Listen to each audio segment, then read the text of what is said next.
नमस्कार दोस्तों, अगर आप भी बीएड में पढ़ रहे हैं तो आपके सामने लेसन प्लान बनाने की एक बहुत बड़ी समस्या आती होगी। आप इस वीडियो के माध्यम से समझ सकेंगे कि अगर आपके पास में एसएसटी सब्जेक्ट है तो आप एक अच्छा लेसन प्लान कैसे बना सकते हैं। देखिए, सबसे पहले आपको जो है बेसिक एंट्रीज लिखनी है, जैसे कि दिनांक, कक्षा, विषय, प्रकरण, कालांश, अवधि। और प्रकरण में आप जो भी आपका जो टॉपिक होगा वो लिखेंगे और साथ में उसको अंडरलाइन जरूर करेंगे। अंडरलाइन का आपको विशेष तौर पर ध्यान रखना है। उसके बाद में आपको लिखना होगा शिक्षण उद्देश्य और अपेक्षित व्यवहारगत परिवर्तन। शिक्षण उद्देश्य में आपका पहला उद्देश्य होगा ज्ञान, जिसके अंतर्गत आप लिखेंगे कि विद्यार्थी राष्ट्रपति नामक प्रकरण के अंतर्गत निर्वाचन, योग्यता, शक्तियाँ तथा कार्य का प्रत्याभिज्ञान कर सकेंगे। आपका जो भी टॉपिक है उससे संबंधित आपको जो पहला पॉइंट है वो यही लिखना है कि ये उस टॉपिक का प्रत्याभिज्ञान कर सकेंगे। दूसरा टॉपिक आपका होगा विद्यार्थी उपरोक्त बिंदुओं का प्रत्यास्मरण कर सकेंगे।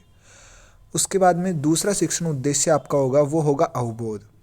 अवबोध में आप ये बताएंगे कि इससे बच्चे क्या सीख सकेंगे।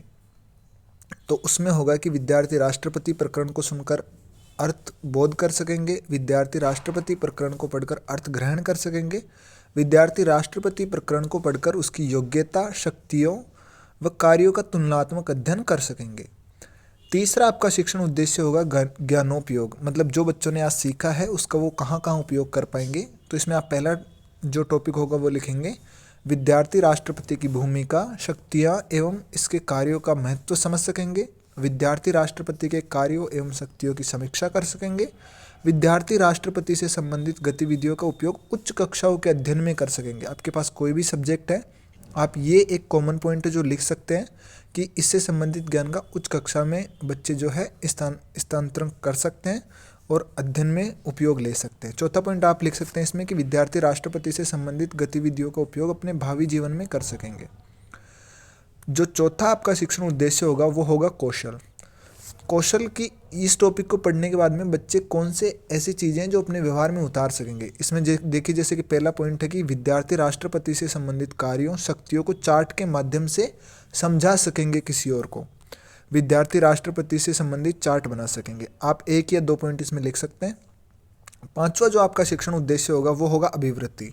अभिवृत्ति के अंतर्गत होगा कि विद्यार्थी राष्ट्रपति से संबंधित गतिविधियों के प्रति सकारात्मक दृष्टिकोण रख सकेंगे।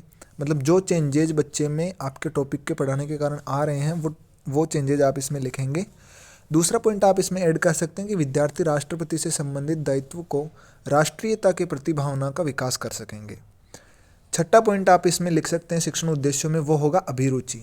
अभिरुचि मतलब इस टॉपिक को पढ़ने के बाद में बच्चे इस टॉपिक से संबंधित जो भी चीज़ें होंगी उनमें रुचि ले सकेंगे। तो आप इसमें पहला पॉइंट लिख सकते हैं विद्यार्थी राष्ट्रपति से संबंधित तथ्यों को पुस्तकों, पत्र पत्रिकाओं के माध्यम से जान सकेंगे।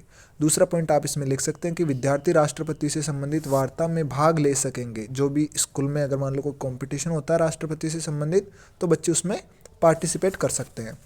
तीसरा पॉइंट आप इसमें लिख सकते हैं कि विद्यार्थी राष्ट्रपति से संबंधित संदर्भ पुस्तकें पढ़ने में रुचि ले सकेंगे, अर्थात ऐसी बुक्स जिसमें राष्ट्रपति का जिक्र हो, क्योंकि उन्होंने आपके टॉपिक के माध्यम से पढ़ लिया है तो वो उनमें रुचि ले सकेंगे।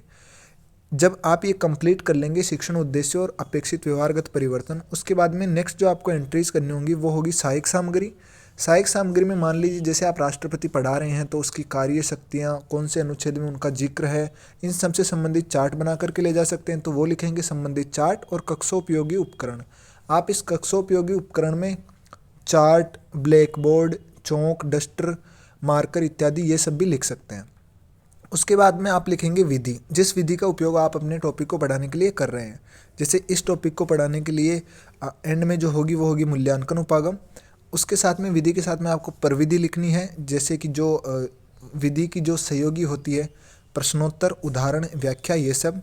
उसके बाद में आप लिखेंगे पूर्व ज्ञान। पूर्व ज्ञान में आप नॉर्मल तरीके से एक लाइन लिख सकते हैं कि विद्यार्थी राष्ट्रपति के बारे में सामान्य जानकारी रखते हैं। अगर आपका दूसरा कोई भी टॉपिक है, मान लीजिए यहाँ पर प्रधानमंत्री होता तो हम लिखते विद्यार्थी प्रधानमंत्री के बारे में सामान्य जानकारी रखते हैं।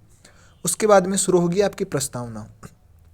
प्रस्तावना कौशल, इसके अंतर्गत आपको एक सारणी बनानी होगी जिसमें एक साइड आपको लिखना होगा क्वेश्चन नंबर, फिर लिखना होगा छात्राध्यापक या छात्राध्यापिका क्रिया। अगर आप लड़के हैं तो छात्राध्यापक लिखेंगे, लड़की है तो छात्राध्यापिका लिखेंगे। और इधर लिखेंगे जो ये मिनिएचर लगा हुआ है इसके नीचे है विद्यार्थी क्रिया। तो छात्राध्यापक या छात्राध्यापिका जो क्रिया है उसमें आप लोग सवाल पूछेंगे विद्यार्थियों से, और विद्यार्थी क्रिया में जो है विद्यार्थियों के जवाब आप उसमें लिखेंगे। अब देखिए, जैसे इसमें पहला प्रश्न था कि संविधान में संशोधन का कार्य कौन करती है, तो विद्यार्थी क्रिया में इसका आंसर आया संसद, जो बच्चों ने जवाब दिया। दूसरा सवाल आपने किया कि संसद का गठन किस किस से होता है, तो उत्तर आया लोकसभा, राज्यसभा तथा राष्ट्रपति।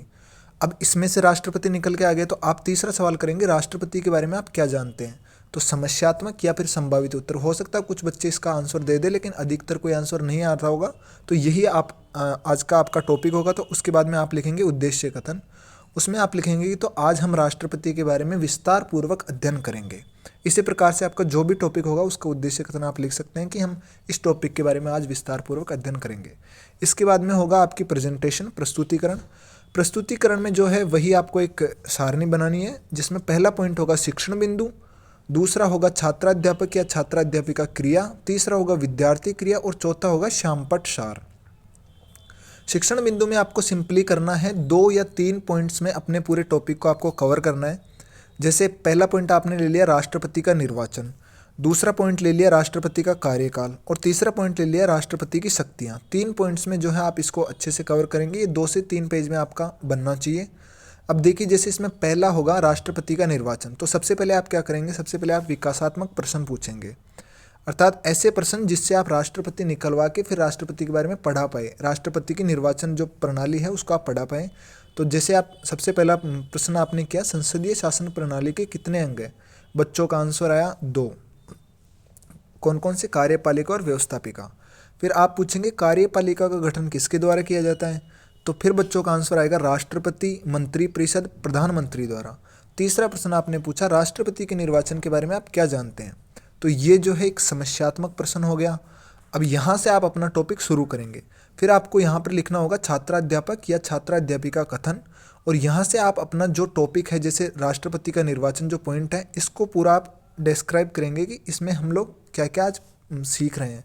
जैसे इन्होंने कहा कि भारत में राष्ट्रपति संघीय कार्यपालिका का प्रमुख होता है, वह भारत का प्रथम नागरिक है। राष्ट्रपति का निर्वाचन जनता प्रत्यक्ष रूप से नहीं करती, बल्कि इनका निर्वाचन निर्वाचक मंडल सदस्यों द्वारा किया जाता है।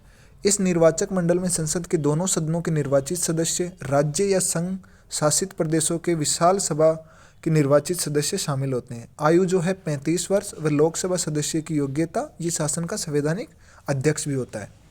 उस दौरान विद्यार्थी क्या कर रहे होंगे, जब आप पढ़ा रहे होंगे तो आप विद्यार्थी क्रिया में लिखेंगे विद्यार्थी ध्यानपूर्वक सुनेंगे तथा आवश्यक तथ्यों को अपनी नोटबुक में नोट करेंगे। ये भी आपको लिखना है इसके साथ साथ में, भाई विद्यार्थी पढ़ाए जा रहे प्रकरण को ध्यानपूर्वक सुनेंगे तथा आवश्यक तथ्यों को अपने नोटबुक में लिखेंगे। ऐसे एक टॉपिक हो गया। जैसे आपका छात्राध्यापक कथन पूरा होता है, उसके बाद में आपको बोध प्रश्न पूछने। बोध प्रश्न जो आपने पढ़ाया है ऊपर कंटेंट, उसी में से होते हैं, तो आप 2 या 3 बोध प्रश्न ले सकते हैं। जैसे कि इन्होंने पूछा राष्ट्रपति बनने की आयु कितनी है, बच्चों का आंसर आया 35 वर्ष। और दूसरा प्रश्न पूछा कि जनता प्रत्यक्ष रूप से किसका चुनाव नहीं करती है, तो आंसर आया राष्ट्रपति। उस दौरान जो है आप श्यामपट्ट सारांश में ऐसे मिनिएचर्स का प्रयोग कर सकते हैं, ब्लैक कलर के मिनिएचर्स, जिसमें आप शॉर्ट फॉर्म में आपने जो पढ़ाया है वो यहाँ पर आप लिख करके चिपका सकते हैं। जैसे इन्होंने लिखा है कि राष्ट्रपति भारत का प्रथम नागरिक है, इसका चुनाव जनता द्वारा प्रत्यक्ष रूप से नहीं होता है। और जो राष्ट्रपति की निर्वाचन प्रक्रिया है वो हमने ऑलरेडी इसमें बता दी अपने टॉपिक में। इसी प्रकार से आप दूसरा पॉइंट लेंगे राष्ट्रपति का कार्यकाल, सेम टू सेम वही का वही फॉर्मेट आपको कॉपी पेस्ट करना है। सबसे पहले आप विकासात्मक प्रश्न पूछेंगे, उसके बाद में आप छात्राध्यापक या छात्राध्यापिका कथन, उसके बाद में बोध प्रश्न। ऐसे करके आपने 3 टॉपिक में पढ़ा दिया। तीसरा टॉपिक आपका हो गया राष्ट्रपति की शक्तियाँ। जब आप ये कंप्लीट कर लेंगे अपना प्रस्तुतिकरण, और इसी दौरान देखिए आप बीच बीच में मिनिएचर्स भी लगा सकते हैं, जैसे राष्ट्रपति की शक्तियाँ, सामान्यकालीन शक्तियाँ, आपातकालीन शक्तियाँ। इससे क्या होता है, आपका जो लेसन प्लान होता है वो थोड़ा सा अच्छा दिखता है और आपके नंबर जो है आगे से मिलने के चांसेस ज़्यादा रहते हैं। जब आप ये काम कंप्लीट कर लेंगे अपनी प्रेजेंटेशन, उसके बाद में आपको पूछने होंगे मूल्यांकन प्रश्न। अब मूल्यांकन प्रश्न आपको 3 प्रकार के पूछने हैं। सबसे पहले आपको निर्देश लिखना है कि मान लीजिए आपने सबसे पहले प्रश्न जो पूछे वो पूछे रिक्त स्थानों की पूर्ति करने के, तो आप यहाँ पर निर्देश लिख देंगे कि रिक्त स्थानों की पूर्ति करो। और सबसे पहला आपने प्रश्न पूछा राष्ट्रपति का कार्यकाल, फिर रिक्त स्थान दे दिया और फिर लिख दिया होता है। आप यहाँ चाहे तो ब्रैकेट देकर के उसमें लिख भी सकते हैं कि राष्ट्रपति का कार्यकाल 5 वर्ष, 6 वर्ष, 7 वर्ष, उसमें से बच्चे चूज करके लिख सकते हैं। दूसरा इन्होंने प्रश्न पूछ लिया अनुच्छेद 360 डैश आपातकालीन से संबंधित है। तो यहाँ पर भी बच्चे रिक्त स्थान भर देंगे। दूसरे प्रकार के प्रश्न आपने पूछे बहुविकल्पी प्रश्न। आपने निर्देश लिख दिया, सही विकल्प का चयन कीजिए। यहाँ पर प्रश्न पूछा राष्ट्रपति बनने के लिए निर्वाचित न्यूनतम आयु कितनी है। 4 ऑप्शन दे दिए और उसका जो सही आंसर होगा वो बच्चा देगा। आपको इसमें टिक नहीं करना है, सिर्फ लिखना है, ऑप्शन लिख करके छोड़ देना है। अगला प्रश्न जो है इसी के अंतर्गत आपने पूछा संसद के कितने अंग हैं। उसमें से इन्होंने दे दिया व्यवस्थापिका, कार्यपालिका, न्यायपालिका या उपयुक्त सभी। ऐसे करके आपने 4 ऑप्शन डाल दिए। उसके बाद में आप तीसरा प्रकार का जो प्रश्न है वो पूछेंगे अति लघुतरात्मक प्रश्न। उसमें आप इसमें इन्होंने पूछा कि राष्ट्रपति का चुनाव किस प्रकार किया जाता है। आपका जो भी टॉपिक है उससे संबंधित आप एक छोटा सा क्वेश्चन बना लेंगे और वही का वही यहाँ पर लिख देंगे। उसके बाद में जो अंतिम काम आपको करना है वो होगा गृह कार्य। गृह कार्य में आज आपने जो टॉपिक पढ़ाया है वो ओवरऑल टॉपिक कवर हो जाए ऐसा आपको एक कोई भी सवाल लिखना है। जैसे इन्होंने पूछा राष्ट्रपति की शक्तियों का वर्णन कीजिए, तो इसके अंतर्गत बच्चा जो है ना उसकी निर्वाचन प्रक्रिया से लेकर के सारी चीज़ों को कवर अप कर लेगा। तो यही आपका लेसन प्लान होगा। आपके पास कोई भी सब्जेक्ट हो, इसी फॉर्मेट में आप अपना लेसन प्लान बना सकते हैं। धन्यवाद।